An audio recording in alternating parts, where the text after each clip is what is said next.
figuring out what to cook for clients really gets to the heart of what makes a personal chef business yours. It's all about your passion for food and how you bring it to life for other people. Hey there, if you're new here, I'm Chef Shelly. I help passionate cooks just like you start a personal chef business so that you can get paid to do what you love on your own terms. Don't forget to like, subscribe, and hit the little bell so that you never miss one of my weekly videos. Now let's dig into what to cook for clients and how to figure it out. The first place to start is to ask yourself, what do I love to cook? Is it comfort food American classics? Is it healthy whole foods, vegan, gluten-free, keto? Here's the thing. Your passion for your food will shine through, not only in your cooking, but in your business. Clients can tell when you love what you're doing and what you make, and honestly, it makes the food taste better too, right? But passion alone isn't enough. You need to think about what other people want to eat. Ask yourself these two questions. Will other people want this food? Are they willing to pay for it?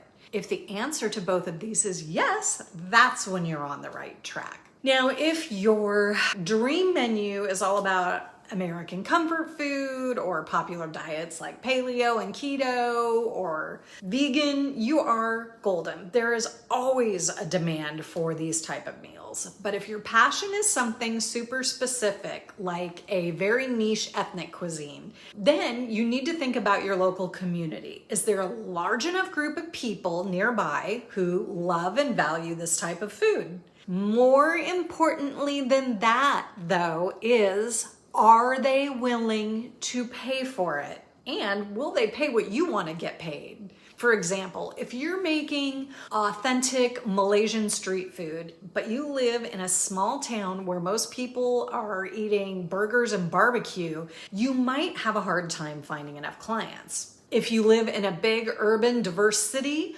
or even a foodie hotspot, then you might just hit the jackpot with a unique offering. Another thing to remember is that your clients' tastes might surprise you.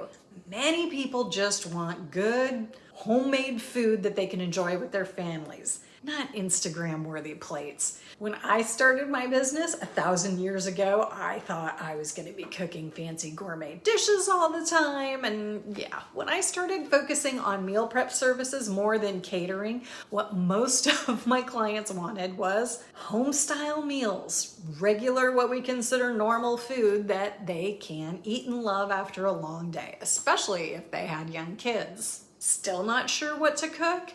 Then try this. Make a list of your top 5 to 10 favorites, your entree recipes, or make a list of your top 5 to 10 favorite entree recipes or meal ideas. If you can't see a common thread between them, ask someone else. How would you describe this style of food? If you really want to dig in, you can check out my free guide for how to do meal prep services for clients. It's linked right below this video. It'll help you figure out what to cook, what recipes work, and how to start practicing for paying clients. So the answer, what to cook for clients, is actually pretty simple. Cook what you love, but making sure it's something that your clients will love and pay for. Passion, demand, and flexibility are the ingredients for success here. Do you have more questions? Drop them in the comments below. Don't forget to grab that free guide that I mentioned. And as always, remember, the clients are out there and they're hungry for what you're cooking.